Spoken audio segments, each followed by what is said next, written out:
Bien chicos, bienvenidos a otro video más de módulo de genitourinario.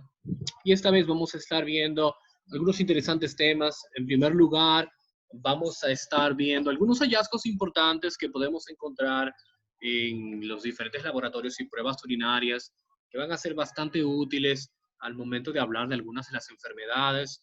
Y pues también después vamos a cubrir, antes de finalizar este video, algunas de las condiciones congénitas que afectan el tracto genitourinario. Y como ven en pantalla, quería empezar, bueno, pues posiblemente con una de las más comunes que ustedes ven o escuchan mencionar, que es la hematuria. De manera inicial, para muchos de ustedes esto será muy sencillo. ¿Qué es hematuria? La presencia de sangre en orina. Y está bien. La hematuria muchas veces puede ser macroscópica. Y cuando hablamos de macroscópica, usualmente nos estamos refiriendo a que es que cuando el paciente orina, la orina se ve literalmente de color roja. Pero muchas veces puede haber una hematuria que sea solo microscópica. ¿Qué significa eso? Que cuando el paciente orina de manera inicial no nota realmente que hay sangre en la orina, sino que este hallazgo solamente es visible posterior a una prueba de orina. O sea que tenemos macroscópicas y microscópicas. Sin embargo, para el estudio de la hematuria, yo creo que es para que sea más cómodo para nosotros entenderlos, vamos a dividir las causas que causan la hematuria, el sangrado, la sangre en orina, en causas que afectan o causas de origen urinario superior y causas de origen urinario inferior. Y cuando hablamos de tracto urinario superior, pues vamos a conformarnos con los riñones y con los uréteres. Es decir, ¿cuáles son las principales causas de hematuria que envuelven a los riñones y a los uréteres? Número uno, cálculos renales. Es la causa más común, la formación de piedras, ¿verdad? Litios que pueden estar alojados en el riñón o en los uréteres. Número dos, procesos inflamatorios. Muchas veces pueden ser infecciosos, como la glomerulonefritis. Y también el cáncer, carcinoma de células renales y el tumor de Wilms, muy frecuente en edad pediátrica. Por lo tanto, recordar tres causas de hematuria del tracto urinario superior.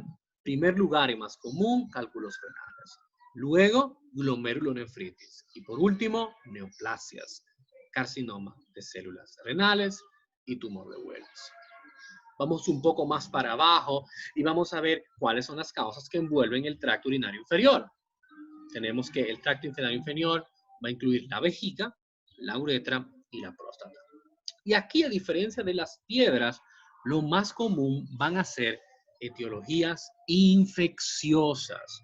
Infecciosas. En segundo lugar, vamos a tener una neoplasia. Una neoplasia que solía llamarse carcinoma de células transicionales.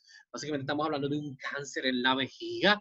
Hoy en día se le conoce como carcinoma uroterial y es la causa más común no infecciosa de hematuria en general. Y por último, vamos a tener la hiperplasia prostática benigna, que es la causa más común de hematuria microscópica en los hombres. Por lo tanto, causas a recordar de hematuria del tracto urinario inferior, infección la más común, cáncer a nivel de la vejiga urinaria y hiperplasia prostática benigna. Ahora, esas no son las únicas causas que nos pueden llevar a tener hematuria. Algunos medicamentos. Si en algún momento ustedes están tomando un examen o tienen algún paciente, están en el USMLE tomando su clinical skills y el paciente refiere o presenta hematuria y se da algún tipo de asociación con el medicamento llamado ciclofosfamida, eso es la respuesta. La ciclofosfamida está asociada a producir cistitis hemorrágica y hasta en algunos casos aumenta el riesgo de generación a cáncer en la vejiga urinaria. Cistitis hemorrágica, ciclofosfamida. Cistitis hemorrágica, ciclofosfamida. Otros medicamentos también que son extremadamente sospechables, un medicamento que produzca anticoagulación, pues es esperable que produzca no solo hemorragias aquí, hemorragias en otros lugares también. Por lo tanto, ahí ven a sus cumarínicos representados en la forma de la warfarina y a la heparina, también asociados a la hematuria. La otra cara de la moneda es la proteinuria. Su nombre refiere que es el paso de proteínas o la presencia de proteínas a nivel de la orina. Cuando estudiábamos en un video previo el proceso de filtración, vimos que la membrana glomerular es un poco celosa con el paso de las proteínas. Sin embargo, esto no significa que algunas proteínas que sean de bajo peso molecular en algunas situaciones pudieran pasar a través de la membrana de filtración. Pero generalmente la membrana impide el paso de sustancias grandes como la albúmina, y bueno, las globulinas también, así también como impide sustancias teniendo en cuenta su carga negativa. Tomando esto en cuenta, ¿qué es la proteinuria? Para no complicarles, ¿verdad que sí? ¿Qué es la proteinuria? Pues la proteinuria se define como la presencia de más de 150 miligramos de proteína en recolección de orina de 24 horas. Tú vas a poner a un paciente a que recolecte su orina por un día entero. Lo va a guardar en una nevera, se lleva al laboratorio el otro día en la mañana y se cuantifica la cantidad de proteína que hay en ese galón o en esos galones, ¿verdad? Que incluyen la orina de esa persona en 24 horas. Si eso sobrepasa los 150 miligramos, pues tienes proteinuria. La otra cara de la moneda no es cuantitativa, solo te va a decir si hay o no hay. Y esa se conoce como la tira reactiva. Es básicamente una tira reactiva, como el nombre sugiere, que se toma el papel, se pone en presencia de la orina y si hay presencia de proteína, produce un cambio de color. Usualmente eso pasa cuando los niveles de proteína en orina son por encima de 30 miligramos por decilitro. De hecho, es lo que convencionalmente se utiliza cuando se hacen los exámenes de orina, valga la redundancia, convencionales. Hay diferentes tipos de proteinurias. 4 específicamente. Vamos a mencionar a los 4. La primera es una proteinuria funcional. Usualmente los niveles de proteinuria que aparecen aquí se encuentran por debajo de 2 gramos de proteína en recolección de 24 horas. Recuérdense que es proteinuria por encima de 150 miligramos. ¿Okay? Aquí estamos abajo, estamos hablando de 2 gramos, es decir, 2000 miligramos. ¿Okay? Esto es por debajo de 2000 miligramos o 2 gramos. Lo interesante de este tipo de proteinuria es que no está asociado a enfermedad renal. ¿Por qué? Porque la mayoría de nosotros, cuando viéramos proteína a nivel de la orina, pudiéramos pensar que el problema está ubicado en la membrana de filtración glomerular, porque es el lugar tal vez más esencial para lo que es evitar el paso de proteínas a lo que es los túbulos. Sin embargo, en el caso de la proteinuria funcional, no es el caso. Y la realidad es que esta enfermedad, esta condición, no va a estar asociada a ningún tipo de enfermedad renal, ni tampoco a progresión de enfermedad renal. Y puede aparecer por situaciones externas, pero que no son de origen renal, como la fiebre, como el ejercicio, en pacientes con insuficiencia renal, perdón, insuficiencia cardíaca congestiva. Usualmente vamos a tener que pueden presentar este tipo de proteinuria, pero esa proteinuria no es un problema intrínseco del parénquima renal y no va a llevar a una progresión de enfermedad de los riñones.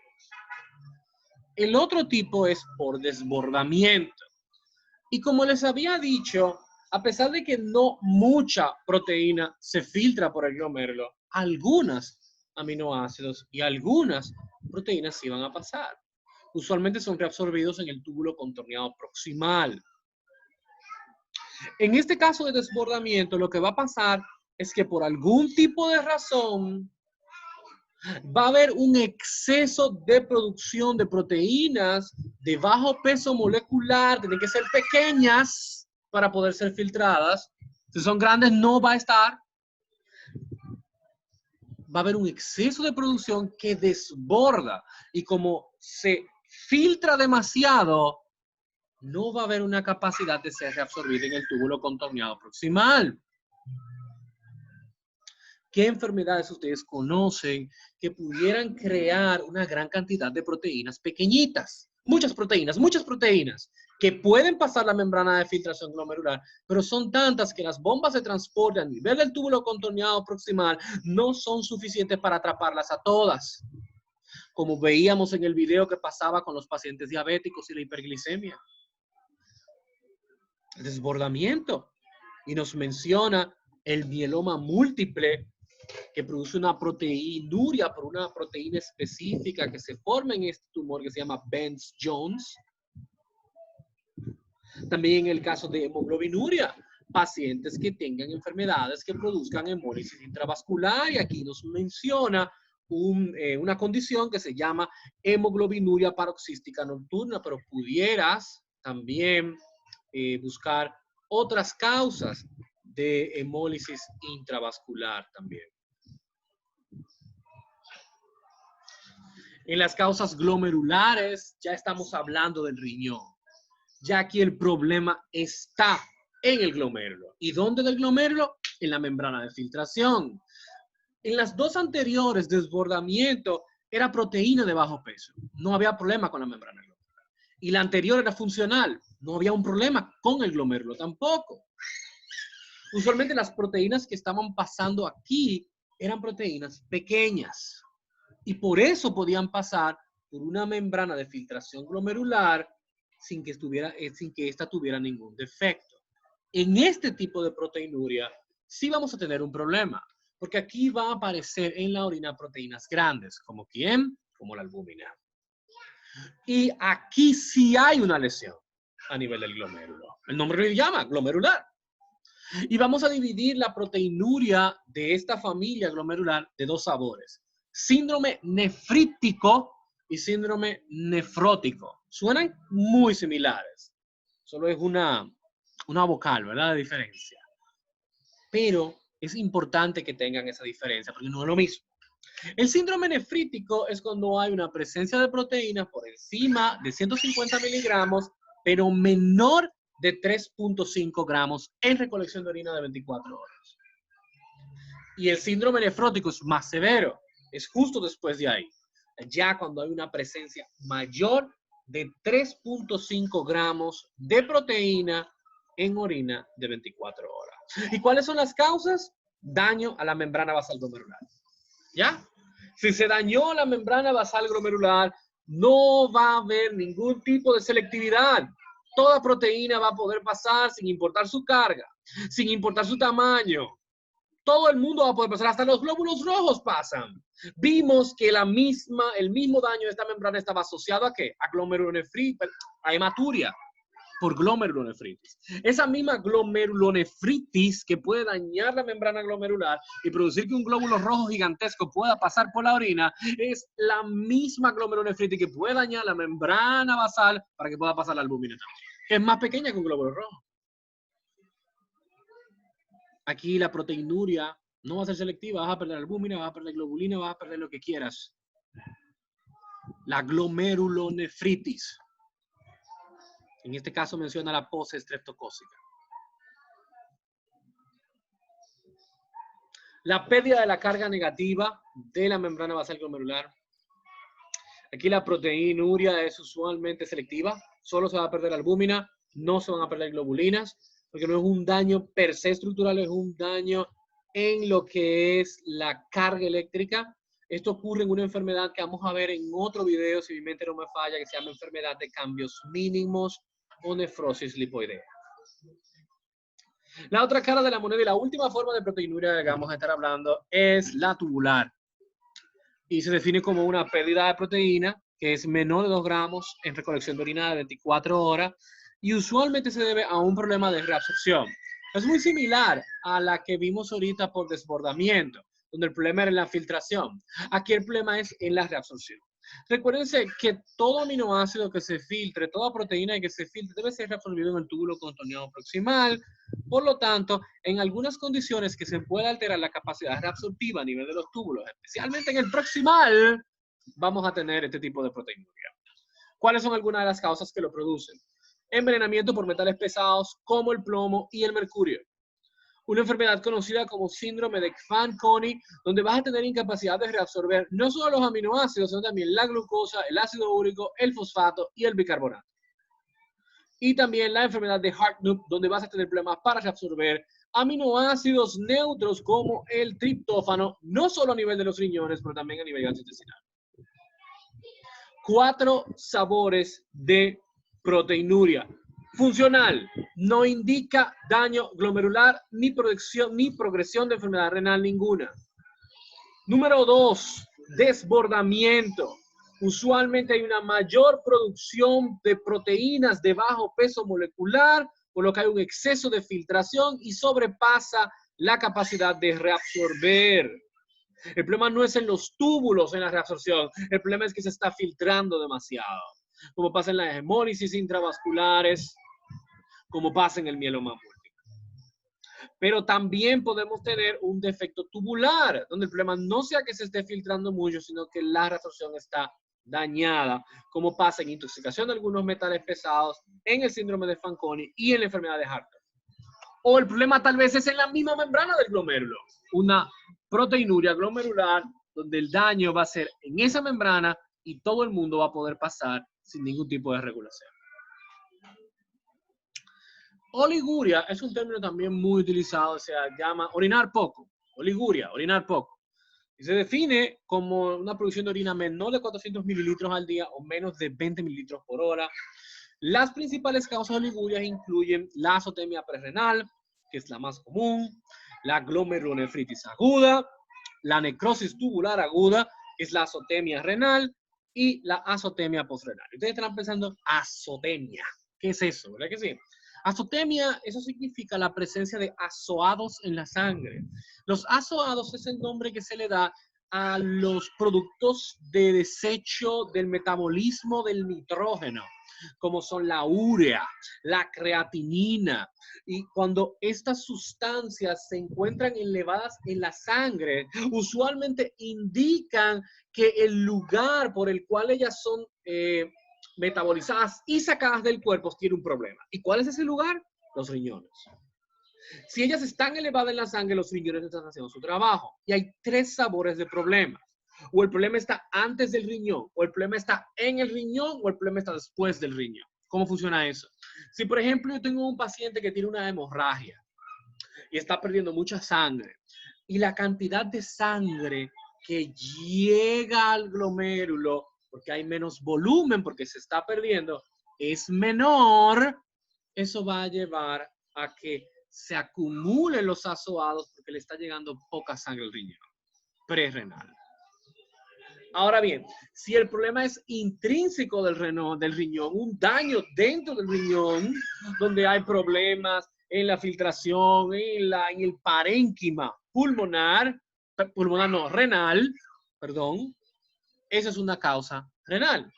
Pero si el problema es después de los riñones, es decir, llegó la sangre bien, se filtró bien, todo ocurrió bien y la orina es pasada, si el problema viene después de ahí, es postrenal, como pasa en los pacientes con cáncer de próstata.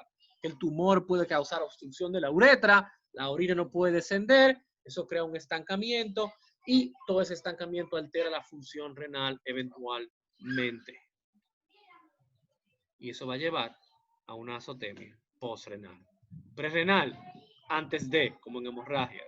Renal, daño del parénquima renal. Postrenal, obstrucción posterior, uretra, vejiga, uréteres, tú decides. Posterior a los riñones.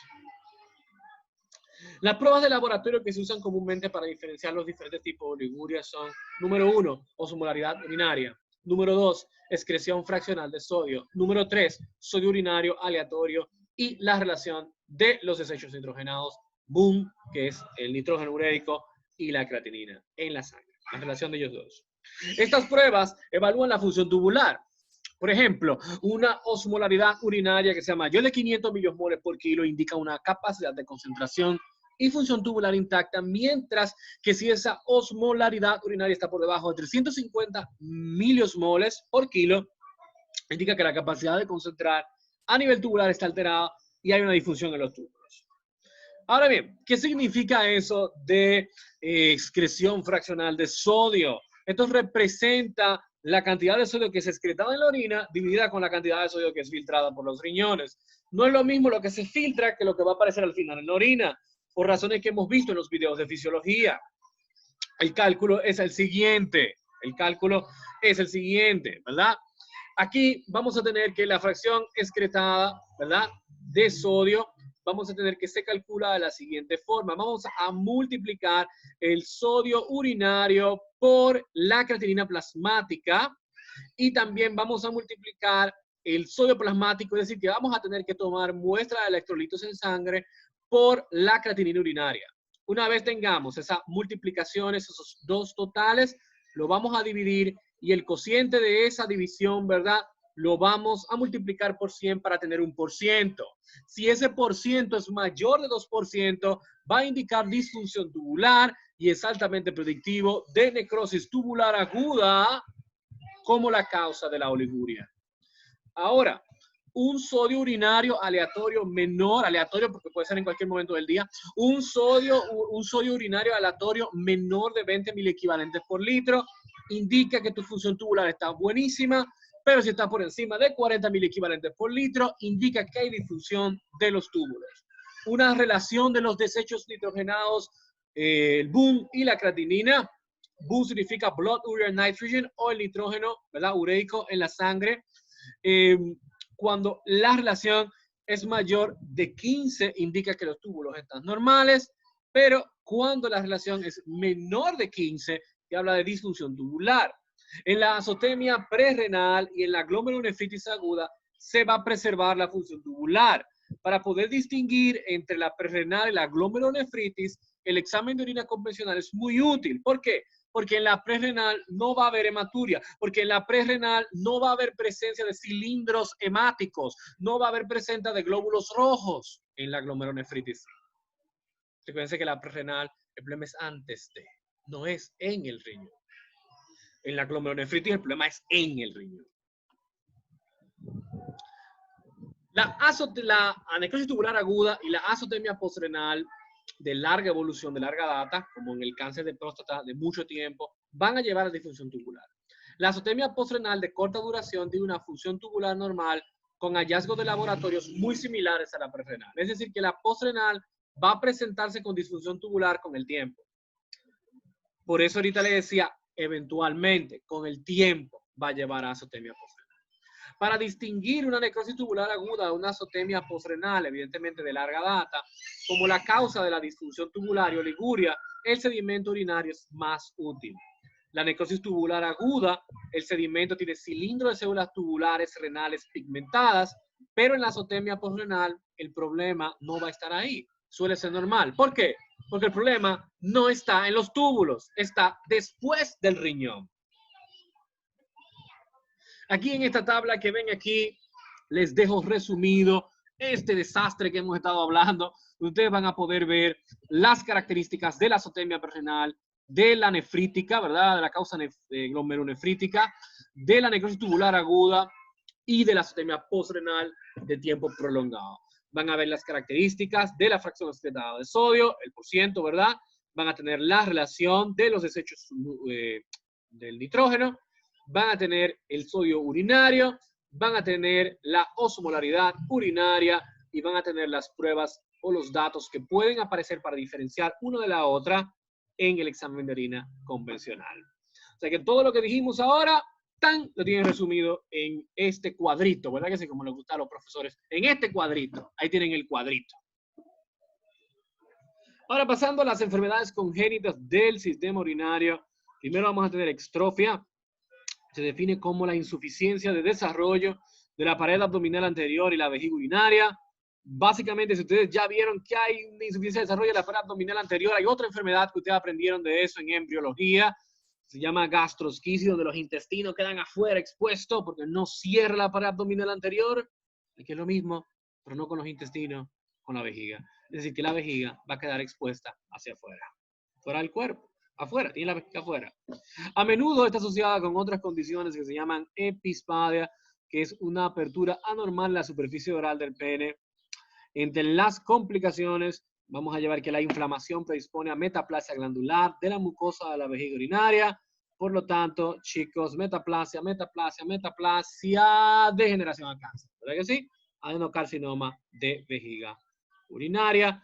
Evidentemente, aquí lo pueden ver en este recién nacido. Esto es reparable por cirugía, obviamente. Y claro, el diagnóstico se puede hacer por sonografía obstétrica antes del nacimiento, cosa que cuando el bebé nace se tiene todo preparado para esta condición. Los remanentes del quiste del uraco. Un desarrollo de quistes dentro de los restos uracales. En el desarrollo embriológico temprano, el uraco, no el quiste, el uraco conecta el ombligo con la vejiga urinaria.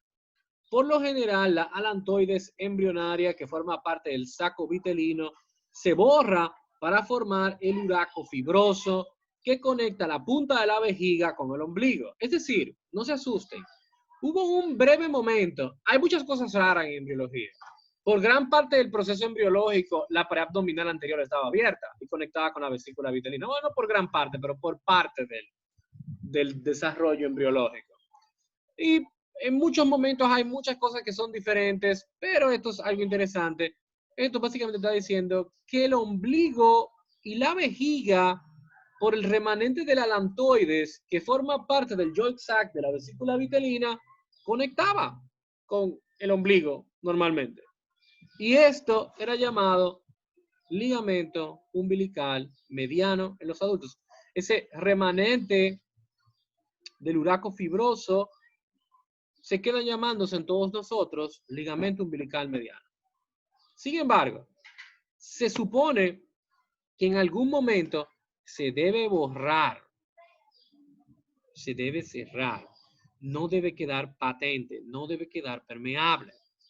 Si eso queda permeable y queda el tubito abierto que conecta, ya no va a conectar hacia, ¿verdad? Hacia el saco amniótico ni nada. Ahora va a conectar con la parte externa, ¿verdad? Ombligo con vejiga. Si la luz permanece patente en un recién nacido, puede desarrollarse una fístula, una conexión abierta entre la vejiga urinaria y el ombligo, y ustedes se pueden imaginar qué va a pasar. Pipí va a salir por el ombligo, ¿verdad que sí? Los restos de los quistes predisponen también a adenocarcinoma, malas noticias, y es la causa más común de adenocarcinoma de vejiga urinaria. Quistes de los remanentes del uraco. La válvula uretral posterior y la válvula uretral anterior parecen nombres que no parecen de enfermedades, pero sí lo son. La válvula uretral posterior en varones se define como pliegue congénitos anormales de la mucosa en la uretra prostática, similar a una membrana delgada, deteriora el drenaje de la vejiga urinaria, y las hembras, buenas noticias para chicas, las mujeres no tienen válvula uretral posterior. ¡Ajá! Son buenas noticias para las chicas. Por lo tanto, la válvula uretral posterior es una enfermedad de los chicos. La incidencia es 1 sobre cada 8.000 hombres. A nivel prenatal se caracteriza por oligoamnios. El oligohidramnios es una disminución del líquido amniótico. ¿Y qué diañe tiene que ver esto con el líquido amniótico? Recuérdense que el líquido amniótico está formado en su mayor parte, ¿por qué? Orina del bebé. Y si este pliegue va a dificultar el paso de la orina desde la vejiga a la uretra, y la orina se va a quedar atascada en la vejiga, significa que la diuresis del bebé disminuye, también disminuye el líquido amniótico.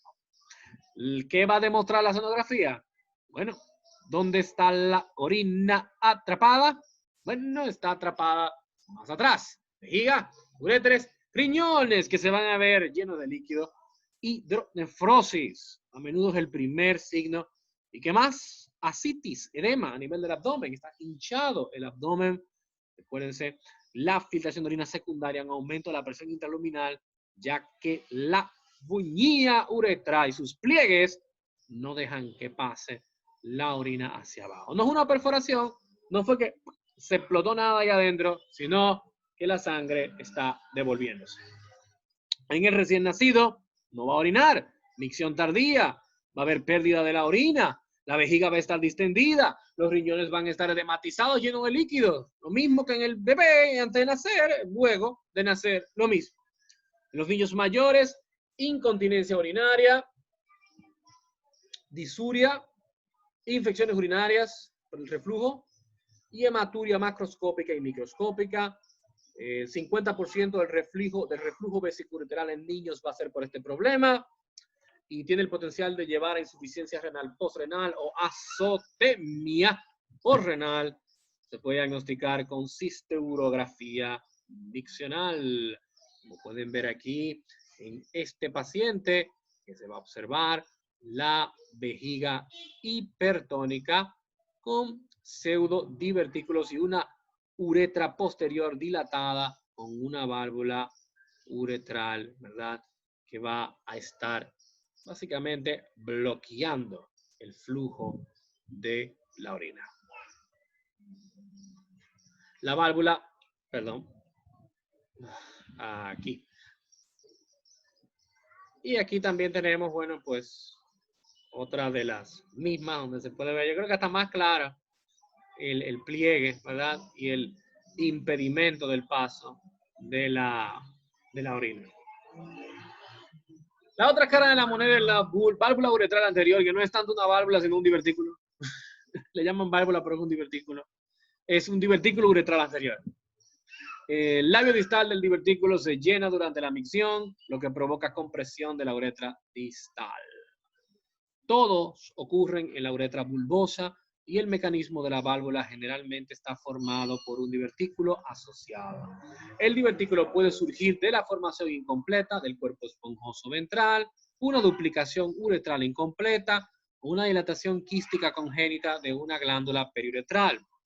Cualquiera de las formas que sea, se va a formar un divertículo y bueno, pues ese divertículo, a pesar de que se llama válvula uretral anterior, pues va a tener o va a producir una masa quística que está presente en el aspecto ventral de la unión entre el pene y el escroto, y la masa aumenta de tamaño durante la pipí. Recuérdense que se llena durante la micción el divertículo, como un saquito de pipí. Se diagnostica con cistouretrografía miccional. Mírenlos ahí, ambos divertículos llenándose, ¿verdad? En la cistourografía miccional.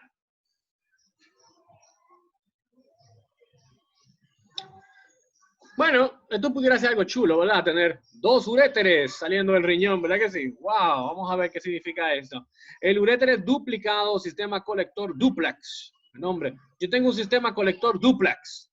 Es una afección congénita en la cual durante el origen embriológico del uréter se divide o surge dos veces. O se divide o surge dos veces. Genial. Lo que resulta es que tenga dos uréteres que drenan a un solo riñón. Es la anomalía renal más común. Ocurre en 1% de la población. Y el uréter adicional puede provocar un ureterocele o un uréter ectópico. No mucho problema. La displasia renal. ¿Suena mal? Sí, suena mal. Displasia. Enfermedad quística más común en niños. Representa el 15 al 20% de los niños con insuficiencia renal crónica. Eso sí es mala noticia. Niños en diálisis. Eso no es común. Displasia renal. Y enfermedad renal terminal. Esto es extremadamente pesado de enfermedad. No tiene patrón en la herencia. Las teorías de fisiopatología, mutación en genes de desarrollo renal, interacción alterada entre la yema ureteral con la matriz extracelular, anormalidades del factor de crecimiento renal, obstrucción del tracto urinario a nivel prenatal, el síndrome de Patot, el síndrome de Edwards y el síndrome de Down. Los tres están asociados a displasia renal. Desarrollo anormal de uno o ambos riñones en el útero es básicamente lo que ocurre. Se presenta como un quiste irregular de gran tamaño y una masa que se palpa a nivel abdominal en el flanco, que puede ser de un lado como puede ser de ambos lados en el bebé recién nacido. La mamá va a tener historia de que durante el embarazo tenía mucho líquido amniótico, no poco como vimos en otra enfermedad anterior, mucho líquido amniótico. Si los riñones displásicos son bilaterales, puede provocar fallo renal, que representa el 20% de los casos de fallo renal crónico, es decir, niños que van a ir a diálisis. Si el problema es en los dos riñones, el niño posiblemente termine en hemodiálisis o buscando un trasplante de riñón. Otras anomalías del desarrollo del tracto urinario pueden estar presentes acompañando la displasia renal. Número 1, la válvula uretral posterior, se recuerdan ahorita los pliegues, y la obstrucción a nivel del urétero pélvica, de la unión, ¿verdad?, del uréter a nivel de la pelvis renal. El curso clínico, si es bilateral, una insuficiencia renal progresiva en los niños, también puede haber diabetes insípida nefrogénica. Eso es que los receptores de la hormona antidiurética no funcionan, su producción va a ser normal a nivel de los núcleos paraventriculares del hipotálamo, pero sus receptores no van a estar funcionando. Por lo tanto, el niño no va a tener hormona antidiurética, se va a deshidratar con facilidad, va a haber desperdicio de sal, va a haber acidosis tubular renal distal también. La displasia renal multiquística, vamos a tener riñones asimétricos con quistes variables en tamaño, uréteres pequeños que producen una vejiga hipoplásica pobremente desarrollada. Es la forma más severa de las displasias renales. El parénquima renal normal está reemplazado por otros tejidos, como puede ser cartílago, y como el nombre sugiere, displasia, incluso de estructuras de origen epitelial no mesenquimatoso, desorganizadas, que pueden formar ductos primitivos. La enfermedad renal poliquística juvenil es de herencia autosómica recesiva, una mutación del gen PKHD1 que codifica la fibroquistina. Oigan qué nombre más divertido, fibroquistina. La fibroquistina modula la formación tubular renal al regular la expresión y función de la poliquistina 2. Vaya cosa, parece un diccionario de los años 90. Riñones agrandados al nacer. Los tipos más severos son incompatibles con la vida, malas noticias. Y la enfermedad quística bilateral se caracteriza por quistes en la corteza y en la médula. No hay parte del riñón que se libre de este problema. También se forman quistes en el hígado, como si era suficiente tener quistes en los dos riñones, también va a tener quistes en el hígado, por lo que se pueden asociar a fibrosis hepática congénita, va a llevar hipertensión portal, formación de varices esofágicas sangrantes, que pueden sangrar y se puede morir muy fácil un paciente con eso. También puede haber oligohidramnios maternos, hablamos de eso ahorita, líquido amniótico disminuido, y los recién nacidos van a tener algo que se llama secuencia Potter o fascia de Potter, que pasa cuando hay oligohidramnios, que es una deformación causada por la poca cantidad de líquidos y se le aplanan los huesos de la cara. Entre los hallazgos clínicos se incluyen orejas de baja implantación, nariz en pico del loro, hipoplasia pulmonar. Recuerden que aunque ustedes no lo crean, la orina ayuda a la maduración de los pulmones porque en esa orina es el líquido amniótico, va también a servir para el proceso de maduración, por eso se asocia a hipoplasia pulmonar también. La enfermedad renal terminal va a aparecer en la primera década de la vida en la mitad o más de la mitad de los casos. En el caso de la enfermedad renal poliquística en adultos, vamos a tener que es de herencia autosómica dominante. Un subtipo 1 tiene un defecto en el cromosoma 16 del gen del PKD que codifica la poliquistina y el subtipo 2 en el cromosoma 4. Siempre hay historia de que algún familiar vaya a tener algún tipo de enfermedad o fallo renal. Enfermedad quística bilateral se desarrolla a los 20, 25 años de edad, jóvenes. Algunos expresan síntomas después de los 30 años. La incidencia más alta de inicio es entre 45 y 65 años. Los quistes bilaterales van a ser visibles por técnicas de imagen como la tomografía axial computarizada. Y recuérdense que una de las cosas importantes es que estos pacientes tienen historia familiar. Los riñones van a ser palpables a nivel bilateral por el gran aumento de tamaño que le producen estos quistes, y los quistes incluyen todas las áreas similar a la anterior, corteza y médula afectado, también hay en el hígado, también hay en el vaso, también hay en el páncreas. ¡Wow! Dolor abdominal o en los flancos abdominales, para ser más específico, que se causan porque los quistes se ¡pop!, rompen y producen una hemorragia que puede ser incluso hasta severa. ¿Okay? Puede haber infección de los quistes, ¿verdad? Puede haber hipertensión en más del 80% de los casos.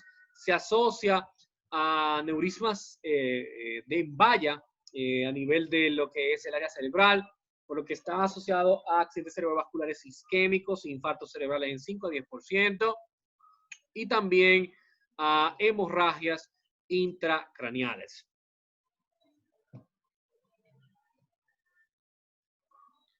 Aquí le quería dejar una imagen de la secuencia Potter, que le había hablado ahorita. Podemos ver las orejas de baja implantación, podemos ver la cara bien plana. Recuerden que estos niños van a tener también un defecto en lo que es la madurez pulmonar. Bien, chicos, con eso vamos a terminar esta presentación de este día de hoy. Y bueno, pues nos vamos a seguir viendo en otro video para continuar estudiando estos temas del sistema urinario. Bye, bye.